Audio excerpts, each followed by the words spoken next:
Hello guys, may tanggap tayong iPhone 7 Plus at ating tetestingin na kanyang audio kung meron nga bang response. So, pagka ganyan kasi ang problema, diagnose natin dyan ay audio IC. So, wala siyang recording.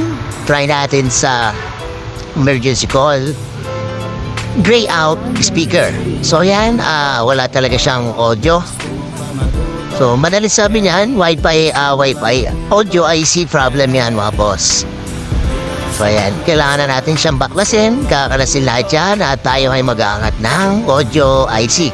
So, ganyan ang ginagawa natin para ma-refer natin yung kanyang audio IC. Nakalas ko na yan at yun, nabuklat ko na at re-revolve ko na lang yan mga boss. So, medyo may kahirapan at katagalan. So, hindi naman kasi ako nagra-rush repair lalo at mga ganyan ang issue. So,